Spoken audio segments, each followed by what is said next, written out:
Buenas tardes a todos y bienvenidos nuevamente a este espacio de debate político. Mi nombre es Nicole Jordán y esto es Dos Tercios.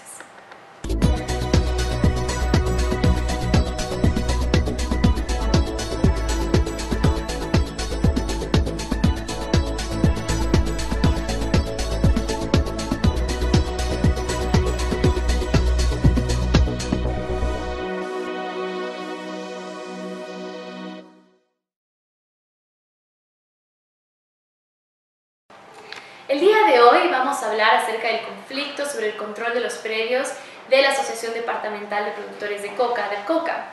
En marzo de este año se produjeron diversos enfrentamientos entre cocaleros de los Yungas y la policía, luego de que se instalara un comité ad hoc que procedió a tomar la sede de ADEPCOCA en La Paz para hacer la auditoría al dirigente contestatario del gobierno, Franklin Gutiérrez. Tras largas jornadas de violencia, finalmente Gutiérrez retomó la dirigencia de ADEPCOCA, pero el conflicto no quedó allá. Se produjeron posteriormente diversas manifestaciones pidiendo la liberación de los detenidos de esas jornadas de violencia, asimismo pidiendo la derogación de la ley 906.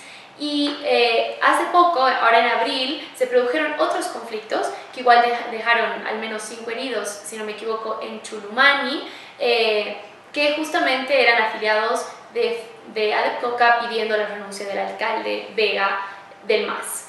Es un conflicto que es muy complejo, ya que tiene detrás como pugnas políticas, que posiciona al gobierno con un discurso de que Franklin se encuentra en contra de la erradicación de la cultura y de la coca ilegal.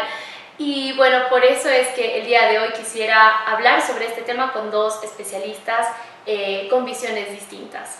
Así que bienvenidos, quiero introducir a Iván Arias, él es analista en temas sociales. Gracias por estar aquí. Gracias Nicole, gracias Gabriela. Sí, y a Gabriela Reyes también, ella es criminóloga. Bienvenida Gabriela por estar aquí, muchas gracias por la invitación. Muchas gracias a los dos. Quisiera comenzar tal vez con una pregunta para entender un poco más de este conflicto. Y quisiera comenzar contigo, Iván. ¿Cuál es la raíz de este conflicto? Yo creo que el problema ya viene de más atrás, ¿no? Lo que hemos visto, lo que estamos viendo ahorita son los efectos de una política equivocada del gobierno hacia una región que le dio todo. Si tú revisas los datos electorales del año 2007, digamos del año 2008, 2009, en diferentes eventos autonómicos, apoyo, hasta el 2014, en todos los municipios de Yungas, Evo Morales tenía un apoyo que no bajaba del 80%. Había municipios desde el 85, 88. O sea, digamos, una fe, una entrega, una simpatía, una empatía con Evo Morales muy fuerte, y con lo que significaba Evo Morales. Pero ¿dónde empieza el rompimiento con Evo Morales? Empieza el rompimiento con la aprobación de la ley 906, esta ley que legaliza la hoja del chapare, la hoja que según la propia UNODC el 92% va al narcotráfico y perjudica a la hoja de Yungas. Este es el kit de la cuestión. Además, en el caso de La Paz, no solamente que legaliza la hoja del chapare, que ya era ilegal, sino que también introduce a nuevas zonas como las de Caranavi en la producción de coca, ¿no? Y entonces esto provoca en los Yungas un desazón, diciendo, un ratito, nosotros que le hemos dado todo al gobierno, fíjate, de todos los municipios que tiene Yungas, no hay un municipio que no esté en manos del MAS, no hay un consejo municipal que no tenga mayoría masista. Y la gente empieza a preocuparse, ¿por qué que le hemos dado todo? ¿Qué ha hecho por nosotros? Aparte de ser canchitas, en algunos casos hasta de pasto sintético, ¿qué ha hecho por nosotros? ¿Y qué ha hecho por el chapare? Si tú vas al chapare, no hay camino que no esté asfaltado, no hay camino que no esté empedrado. ¿Y nosotros qué tenemos? Sí, un camino asfaltado de 7 kilómetros que ha caído además, ¿no? Y no hay más, es decir, no tenemos una posta, no tenemos hospitales en un nivel y además nos cae esta ley. Y ahí empieza la confrontación que el gobierno, en un intento de paliar esta rebeldía, crea esta CONALPROC, ¿no? Que es la Asociación de Productores de Talle, y que se van a convertir en el caballito de Troya del gobierno para, junto con los municipios, con los operadores de los gobiernos municipales, acallar, detener el avance de ADEPCOCA. Entonces, claro, empieza con temas como la auditoría. Sí, el producto está bien, me parece que hay que rendir porque los productores de coca aportan. Pero ¿por qué pedir solo auditoría a la coca y no pedir, por ejemplo, auditoría a las 6 federaciones que maneja el presidente Evo Morales? Es decir, a unos les exiges mucho y a otros no les pides nada. A unos que estaba prohibido erradicar, que estaba prohibido sembrar coca, les permites que no solamente se respete el cactus, sino que les das 7.000 hectáreas, ¿no?, para que produzcan. Y es este el conflicto que está detrás. Es la pulsión entre la coca legal y la coca ilegal, entre la coca que va al cullico y la coca que va al narcotráfico, ¿no? Y que el gobierno no supo congeniar estas dos cosas y creyó que sacando la ley todo se iba a callar y confiando también en el apoyo que tenemos. Claro, un gobierno que tiene 80-85% de apoyo, no hay problema, la gente nos quiere, igual nos va a soportar, y eso es lo que no ha ocurrido. Entonces, la retoma de la sede, y termino acá para que podamos dialogar, la retoma de la sede, que fue tomada, por ejemplo, de Conalpro a nombre de los cocaleros, y que después más bien uno de los dirigentes que tomó y dice, no, yo no voy a permitir que nos enfrentemos. La retoma de la sede en realidad es la emergencia de Yucas, es decir, es una emergencia de una fuerza contestataria al gobierno, de una fuerza que está disconforme con la forma en que han sido tratados por el tema de la coca. Muchas gracias, Iván. Gabriela, la misma pregunta para ti. ¿Cuál es la raíz del conflicto? Yo hago otra lectura de lo que está pasando. Sí, obviamente lo que se ve es un síntoma, pero es un síntoma como resultado de la ley 1008. Primero, algunas aclaraciones. La 906, la ley de la coca, no es que legaliza, sino que regula. En el Chapare hay mecanismos de control. Es decir, todas las personas, las familias que tienen cato, se les saca foto, tienen un control biométrico, hay el CISCOCA, hay hojas de ruta del ICOIN, es decir, hay un control del Estado, además supervisado por los organismos internacionales, sobre el uso sobre la coca, digamos. Luego se dice que, señora, les he dicho que el 92% de la coca se desvía al narcotráfico. Si bien eso no es el 92% del total de la hoja de coca que se produce en Bolivia, sino es lo que dice el informe de Naciones Unidas, que el 92% no pasa por mercados ilegales, no pasa por mercado legal, pero si bien no se niega que hay obviamente desvío, mucho también es porque el mercado de Sacaba, bueno, el mayor consumo de hoja de coca está en Santa Cruz. Sacar la hoja de coca, llevarla hasta el mercado de Sacaba para contarla, para que se vaya de manera legal a Santa Cruz, obviamente implica mayor costo, implica dificultades en el transporte, ¿no? Sin embargo, yo veo que el conflicto con ADEPCOCA es específicamente por el control del mercado de la coca y es como una pugna de intereses económicos. Yo creo que es importante preguntarnos por qué ADEPCOCA se niega a que haya una auditoría. Si es que toda la hoja de coca, digamos, es legal, ellos dicen que todo es el consumo legal, ¿por qué no rinden cuentas? Este comité ad hoc que se ha hecho, creo ha hecho una denuncia por 21 millones de bolivianos. Entonces, ¿por qué no están de acuerdo con, por qué no presentan una auditoría? Porque ¿de dónde obtienen tantos fondos, ¿no? ADEPCOCA, más allá del cobro. Entonces, yo creo que el otro tema es la fiscalización, ¿no? Ellos se niegan a que el Estado fiscalice el trabajo que ellos hacen. En cambio, a diferencia de lo que ocurre en Yungas, en el Chapari hay mucha fiscalización. De nuevo, ya he explicado los mecanismos que existen. Y finalmente hay un tema político, ¿no? Que ya el ministro de Gobierno ha salido a dar una conferencia. No hay que olvidarse que Franklin Gutiérrez ha dado una conferencia de prensa junto con el ministro de Gobierno, ha firmado un acta de que estaba de acuerdo con la ley, hasta se ha reunido con el presidente, había dicho que el proyecto de ley tenía un impuesto adicional a los 2 bolivianos que ellos iban a cobrar, un impuesto que iba a ir para el Estado, para las comunidades, y una de las concesiones que ha dado el gobierno ha sido que se elimine este impuesto.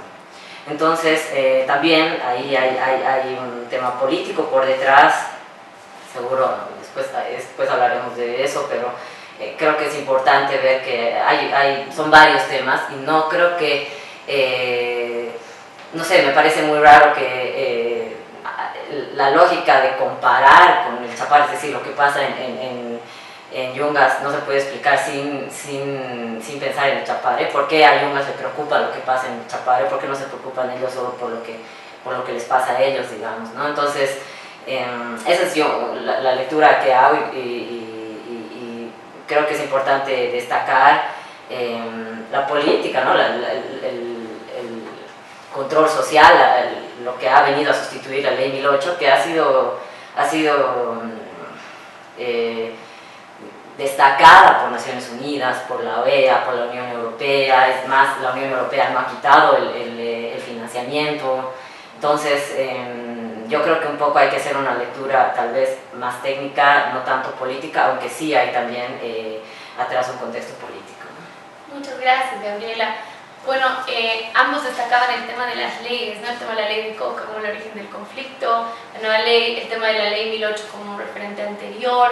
Mi pregunta va, ¿cuál es la percepción que ustedes tienen de la ley de Coca actual en vista de la anterior ley, ¿no? La ley 1008, y en vista también de este debate que ha surgido en torno a la ampliación de las hectáreas, ¿no? Hay muchas personas cuestionando esto de por qué se ha ampliado a 22.000 hectáreas, de las estimaciones que se han hecho, ¿no? Sobre la ampliación demográfica, la ampliación de la demanda, pero que indicaban que hasta 2017 eran solamente 17.000 hectáreas que se necesitaba. Entonces, esa brecha, ¿a qué se debe? ¿Cómo perciben las leyes?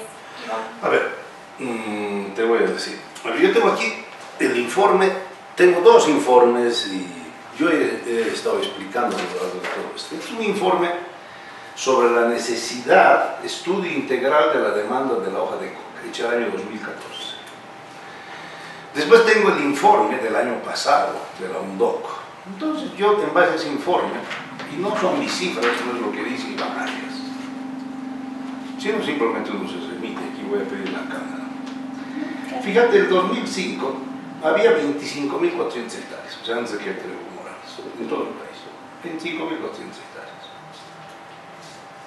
2017 hay 23.140 hectáreas. En 11 años se han gastado 144 millones de dólares en erradicación. Tanta plata para erradicar 2.000 hectáreas. O sea, porque entre el 2005 y el 2017 apenas 2.000 hectáreas. Es importante, creo, notar que la política ahora no es coca cero como era antes, ¿no? O sea, no esperemos que el 2017 llegue a cero porque no. Te voy a mostrar. Nadie dijo coca cero. Coca cero en zonas ilegales. En Yungas la ley 1008 sigue no se reconoce. ¿Listo? Eso de coca cero en todo el país, en un país como el nuestro que aplica por montones, imposible. Pero Estados Unidos siempre ha pedido, ¿no? Que coca cero en zonas ilegales. Aquí está, otro dato. ¿Cuándo se vende? No datos de Iván Arias, por favor. ¿Qué es lo que dice el informe de la UNDOC? Que de Yungas, 92% va al mercado legal y efectivamente un 8% va al mercado ilegal o que no se reconoce que pasa por dónde. ¿Qué es lo que ocurre con el Chapare? 11 años. 11 años. Después de haberse gastado más de 100 millones en erradicación. 92% de la coca del Chapare va al mercado ilegal. No lo digo yo. No pasa por el mercado legal, que es diferente que va a un mercado ilegal. Va al mercado ilegal. Entonces, ¿por qué en 12 años no había, antes de que entre Evo Morales al gobierno, no había mes, para no decirte semana? No había mes en este país que los cocaleros de Yungas, de Chapare, no bloquearan. Dime, en 12 años, ¿conoces algún bloqueo? ¿Cuál es la economía que se mueve en el Chapare? ¿Fruta? ¿Comes fruta tú en el Chapare? Plátano, piña, palmito, ¿qué comes? Pescado, uno de los resultados del desarrollo integral. El pescado del Beni. ¿Listo? Es tanta nuestra tragedia que traemos del Beni. Ni siquiera en la zona. Y luego te voy a poner para que, porque yo no hablo, pues no es. Dirigente cocalero, Ernesto, el señor Loza, dice, julio del 2017, no lo he dicho yo, la dirigente, dice, dirigente cocalero confiesa, por ahora nuestra coca todavía se desvía al narcotráfico, lo digo yo. Dice, sí, pero o sea, lo que yo digo es, no es que ni el gobierno, el mismo gobierno reconoce que hay desvío al narcotráfico, pero también dice que no es todo, no es el 92%. Bueno, no lo digo yo. No nos olvidamos que bajo la ley 1008, que es la que ahora resulta que Yungas privilegia, Yungas llegó a tener 46.000 hectáreas, o sea, récord histórico en Bolivia, ¿no? Pero estamos hablando de los 11 años, no me hables de... Porque claro, teníamos antes también, en Chinaot se vendía cocaína al campo. Estamos hablando de estos últimos 11 años y es lo comparativo. Y segundo, que la coca del Chapare lo consumen los propios chapareños. No. ¿Qué te dicen los propios chapareños? Un estudio refleja que en el Chapare se consume la hoja de coca de los yungas. Porque ni los propios chapareños saben que esa coca no sirve para culicar. Pero en Santa Cruz se consume hoja del Chapare también. Claro, consume con coca yunga. Yo le invito a que vayan. Yo soy aculicador, no tienes que llevarme a mí, yo aculico. Claro, yo conozco. Yo vivo en Santa Cruz y es lo que me dicen no es tu opinión ni mi opinión. Reflejame a mí con otro estudio. ¿Listo? Porque yo, claro, te puedo discutir y te puedo dar elementos. Y voy a terminar. Este estudio que el gobierno lo ocultó, que es un informe, y aquí lo tengo completito, son 90, la hoja de coca, resultados del estudio integral de la demanda de coca, un estudio que costó $1 millón de dólares, interesantísimo, importante. Este estudio lo presentó el gobierno a la CICAT, aquí esta es una presentación del Ministerio de Gobierno. Explica dónde se consume más, qué hoja se consume más. Lo que yo estoy diciendo que la hoja de yunga se consume más, no lo digo yo, lo dice este informe, porque han preguntado. Hace además un estudio de rendimientos, de cómo se produce, dónde se produce más, porque no es lo mismo producir en Caranavi yungas que producir en el trópico, que en Apolo. Este es un estudio del propio gobierno. Ese estudio no lo tengo. ¿Y qué te dice ese estudio? ¿Qué te dice? Sabiendo la proyección, cómo ha ido subiendo el consumo, que en Bolivia solo necesitamos 14.000 hectáreas. ¿Y en Bolivia no estamos con 20.000? Es decir, ¿de dónde se saca? Entonces, ¿para qué haces un estudio de $1 millón para después pasarte por el foco? Y termino acá con la ley 906. La Constitución reconoce a la hoja de coca ancestral y originaria. En la Asamblea Constituyente hubo una pelea. Los cocaleros de Chapare quisieron poner la coca andino-amazónica. Fue la primera pelea. Y los yunguenses no les disculpan. Coca en la Amazonía nunca ha habido. Segunda palabra que quisieron poner los cocaleros de Chapare: coca tradicional. Los de Yungas les dijeron, no, la tradición es de 50 años. Y por eso se pone en la Constitución la palabra, en una derrota que tuvieron los cocaleros de Chapare, se reconoce la coca ancestral y originaria, que por supuesto está en los Yungas y en parte de Muñecas, y también Cochabamba tiene una región ancestral originaria que eran los famosos Yungas de Bandiola. Es por eso que los campesinos, los productores de coca de los Yungas dicen la ley 906 es inconstitucional. Y lo que buscan no es como ha dicho la compañera, no se ha utilizado la palabra regular, no, legaliza la coca ilegal, no es regula, legaliza, la pone al mismo nivel que la coca yunga. Tiene un control. Muchas gracias, Iván. Gabriel, ahora sí contigo. Ahora sí. No, yo creo que hablando de estudios, yo creo que es importante, y creo que un estudio que falta es ver qué pasa con ese 92% que no pasa por el mercado legal, ¿no? Para no obviar que todo va simplemente al narcotráfico. De nuevo, ya he explicado el tema del mercado, de que el hecho de que hayan solo 2 mercados y el tema de costos y transporte. Además, no nos olvidemos de la demanda que hay por el consumo de hoja de coca, que es muy grande, viene incrementando también en el norte argentino, y el incremento del consumo a nivel nacional por incremento de la población. Además también es importante notar que con menos hoja de coca yungueña se hace más pasta base, ¿no? Y esos son datos de la Felkene. Con 7 taques de hoja de coca picada de Chapare se hace 1 kilo de pasta base, mientras que se necesitan 4 de hoja picada de los yungas. Entonces, si nos basamos en estudios, creo que es importante hablar de ese estudio, para hacer un estudio de eso, para no asumir, porque no está bien. Ahora, el tema el costo que se usa en la erradicación incluye el desarrollo integral.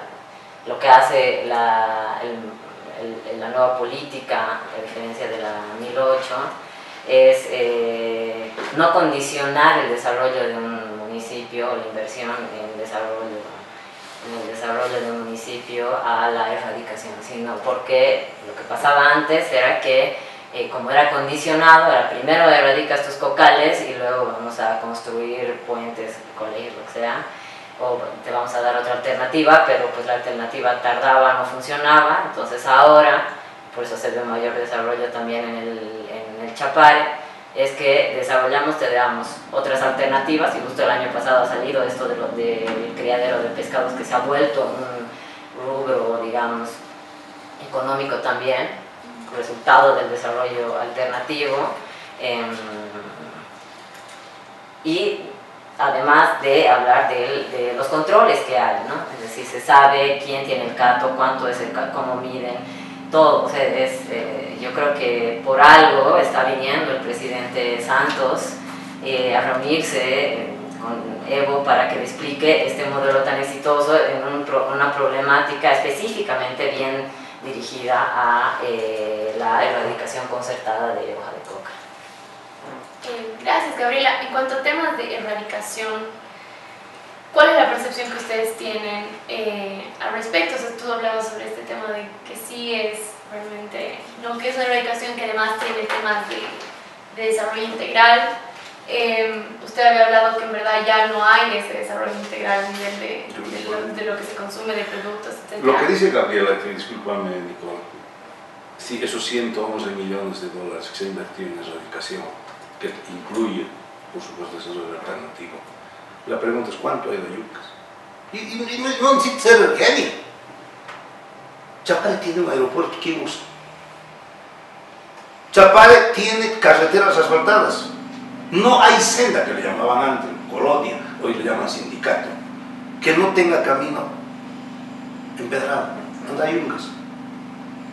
Tremendo hospital, tremendo estadio de Navidad en Chinaota, tremendas terminales.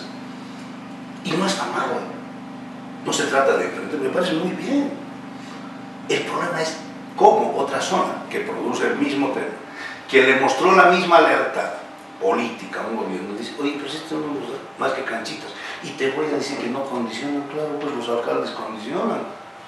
Pero no condicionan, el tema es que no condicionan a la erradicación, condicionan a que haya por lo menos una fiscalización, un control. No se aplican en las zonas tradicionales, no se aplica el biométrico, el Ciscoca, todo no se aplica, porque eso es una herencia de la ley 1008, que además ha sido parte de uno de los acuerdos que se ha llegado para que se pueda aprobar la ley. ¿Cómo vas a decir semejante cosa? Si yo estoy viniendo, he ido a ver la zona, por ejemplo, para no decirte tantas zonas que he visitado, ¿no? Donde el biométrico se ha aplicado y se ha reducido la coca, y se aplica controles en yungas. Es más, los propios yungueños dicen, tenemos que tener los propios controles, porque también nosotros mismos nos hacemos daño, porque a diferencia del Chapare, su productividad es muchísimo menos. Claro, pero eso se aplica en las áreas de expansión, no en las tradicionales. En las tradicionales también.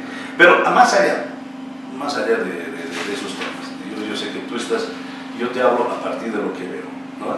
El ministro de gobierno dijo en una cosa que 8 de cada 10 bolivianos consumen coca. 8. Yo le miré, abrí mis ojos. ¿Y qué dice el estudio? 3 de cada 10 bolivianos consumen. No, lo que dijo el ministro fue que 7 de cada 10 consumen en su manera O sea, o hoja de coca o también en infusiones o en harinas y todo eso. Aquí está. Después que dice el mismo estudio.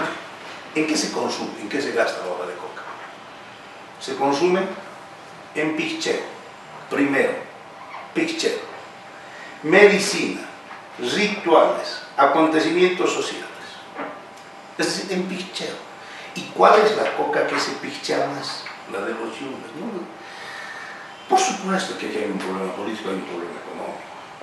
Los chapareños durante 12 años no han hecho huelga, no han bloqueado un día, porque algún negocio pues, está funcionando, ¿no? Algo está funcionando, algo de su economía está bien. Porque si no, ¿cómo te explicas que vas a una casa de los cocaleros y encuentras parabólicas? Encuentras tremendos autos. Yungas también. ¿No? Yungas rarísimas, rarísimas. Sí, en ambos lugares hay dos cosas, autos chulos, por boca, ¿no? Entonces, lo que aquí hay un problema político de disidencia, hay un problema, y en eso estoy de acuerdo contigo, que no lo vamos a resolver ni tú ni yo, sino que yo creo que hay un gobierno que más bien tiene que abrir los ojos y en vez de enfrentarse, ir a hablar con los yungueños. Muchas gracias, nos vamos a hacer un pequeño corte y ahora volvemos. Muchas gracias.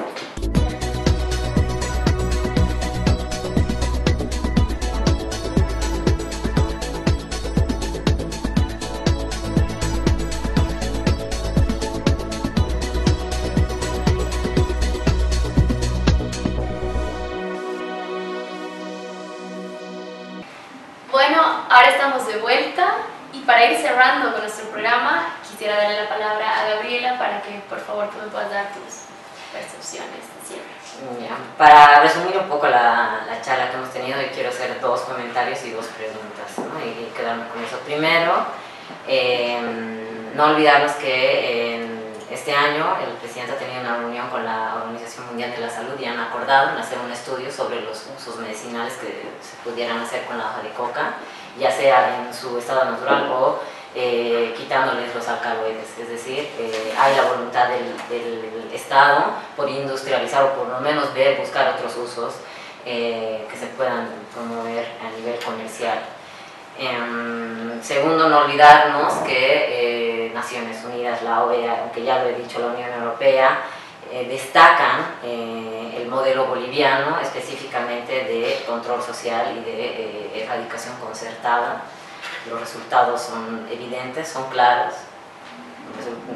Un ejemplo de eso es que el presidente de Colombia, Santos, va a venir a conocer este modelo. Y a mí me gustaría cerrar con dos preguntas relacionadas al conflicto de Coca. ¿Cómo es, primero, no sé quién me lo podrá responder, y es una pregunta que también creo que se hace el gobierno, es ¿cómo es que Adecoca maneja tantos recursos? ¿De dónde obtiene tantos recursos? ¿No? ¿Y por qué se niega a que hayan auditorías, a que hayan informes? ¿Qué intereses hay detrás o qué no quieren mostrar eso, ¿no? Y segundo, ¿cuál es la propuesta de Adecoca para relacionarse con el Estado, para que haya un control? Porque el Estado de algún modo tiene que controlar para que el Estado pueda asegurarse de que Adecoca está cumpliendo las leyes, ¿no? Creo que es importante también escuchar propuestas y no solo quejas, y no solo, y no solo resoluciones contra alcaldes masistas o expulsar a la fuerza de tarea conjunta, derogaciones de la ley, sino también una propuesta, ¿no? Pareciera que Adecoca no quiere que haya Estado, no quiere que haya control, pareciera que quiere imponer una ley del más fuerte. Entonces, ¿qué intereses hay detrás? Creo que es muy importante que nos pongamos a pensar esto. Simplemente eso. Muchas gracias, Gaby. Me parece súper interesante esto de cerrar con preguntas, tal vez como para futuros debates, discusiones. No sé si, Iván, tú quisieras igual lanzar algunas preguntas. Las preguntas puntuales de Gabriela, pero hay que aclarar. ¿Quién se puede oponer a la rendición de cuentas? Yo nunca. Simplemente pido que también las 6 federaciones que dirige el presidente, que además es presidente de todos los lugares, también rindan cuentas de la plata que manejan. Son fiscalizados. Pues ¿quién los igual que fiscalizan a Coca, lo fiscalizan a los de las 6 federaciones? Nunca he escuchado un informe. Segundo, estoy de acuerdo. No puedes pedir respeto a la ley violando la ley. Y eso yo se los he dicho a los compañeros de Yucas. Es decir, no puedes tú, que le criticas al gobierno, que no respeta la ley, que se pasa por encima de la Constitución, que tú también vayas y violes la ley y quieras tomar alcaldías, pedir renuncias obligatorias de los... No estoy de acuerdo. Es decir, no es barbarie con barbarie. No puede ser, y en eso coincido. No, yo puedo ser muy crítico, pero no creo que se vaya por ese lado. Y luego, erradicación concertada. ¿Sabes cuál es la erradicación concertada en Chapare? Dicen, allá en aquel lugar se está haciendo un pozo de maceración. Pero para ir, esas denuncias se siguen a la FELICE, para ir a ese pozo, primero hay que avisar a los sindicatos, hay que pedir permiso a los sindicatos. Claro, cuando vas ya no encuentras nada. Esa es la famosa erradicación concertada. Sino que son los chanchos, y los chapareños saben que funciona en Chapare, funciona la ley de los chanchos, ¿no? Entonces yo no voy a responder las preguntas de Gabriela que me parecen importantes, las que las tienen que responder el gobierno y los propios productores de yungas. Yo vuelvo a decir, la diferencia entre yungas y el Chapare es abismal. Y no es que estoy en contra del desarrollo, además quiero decirle a los del Chapare, de lo que dice Gabriela, ¿qué les pasa a los de Coca? Dicen, parecen que no quieren que haya ley, parecen que no quieren que haya Estado. Evo Morales, ¿cómo llegó al poder? ¿Acaso no llegó violentando la ley, violentando las normas, bloqueándonos al país? Creo que todos estamos de acuerdo, pero que la 1008 ha sido un fracaso, ¿no? Y probablemente Evo ha sido el resultado de una constante violación de derechos humanos, de enfrentamientos. Creo que no se puede comparar. Él le violaron los derechos, pero él puede violar los derechos de los yungueños. O sea, lo que le hicieron a Evo está mal, ¿sí? O lo que le hicieron al Chapare, mal. Pero ahora Evo les puede hacer a lo mismo a los yungueños. Es decir, o sea, ¿cuál es la diferencia? Y por supuesto, pues que la coca es un negocio. Yo aquí he sacado mis cálculos. De las 16.000 toneladas que van al mercado ilegal, y estoy tomando solamente la coca ilegal, 16.000 toneladas métricas de coca. Esas 16.000 las vuelves en kilos, son 16 millones de kilos, para producir, como decía muy bien Gabriela, dependiendo si usas una u otra, ¿no? Pues necesitas más o menos promedio 160 kilos para un kilo de cocaína. Producir 160 kilos para un kilo de cocaína, dependiendo qué hojas utilices, las chapareñas rinden más.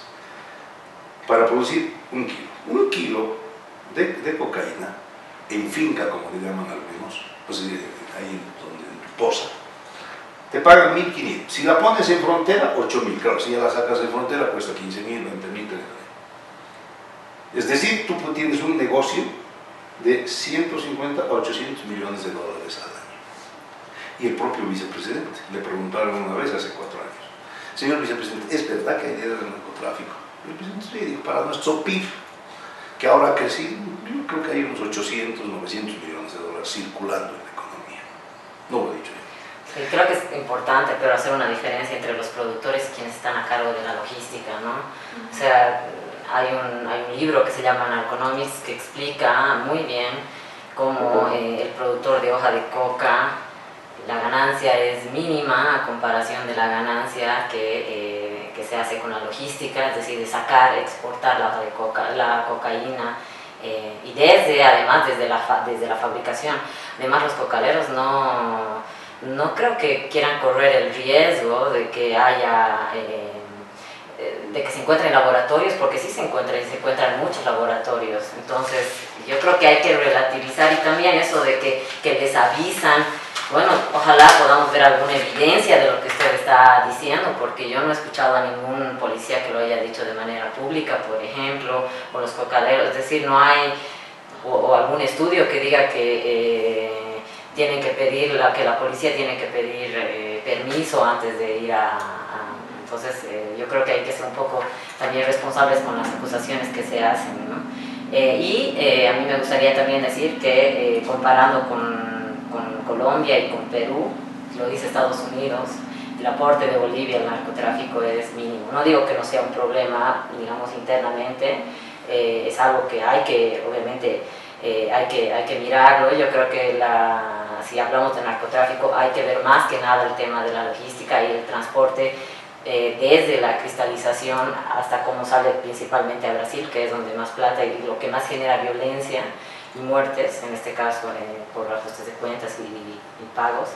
que tanto concentrarnos únicamente en la erradicación de coca ilegal, ¿no? Creo que una política seria es mirar toda la cadena y mirar qué es lo que trae más plata, qué es lo que trae más violencia, qué es lo que más le perjudica al ciudadano. Gracias, Gaby. Me quiero quedar con esa frase porque siento que es, si bien son posiciones distintas, como que sí concordamos en el hecho de que hay que tener políticas serias respecto a este tema y como tú dices, evaluar toda la cadena, porque para construir una política realmente eficiente sí es necesario ese tipo de estudios y bueno, como usted decía también el tema de la fiscalización y la rendición de cuentas en ambos lugares, ya sea Chapare, ya sea Yungas, todo eso es demasiado importante. Entonces quisiera quedar con eso. Este conflicto es bastante complejo ya que revela una serie de pugnas, ¿no? Políticas, económicas, pero también temas más de fondo. Entonces, muchísimas gracias por la postura de ambos, por la exposición de ambos. Ha sido enriquecedora gracias. la Yo creo que ayuda a contrastar los puntos de vista. Te agradezco. Gracias a ambos. Bueno, ahora cerramos nuestro programa y nos vemos la próxima semana.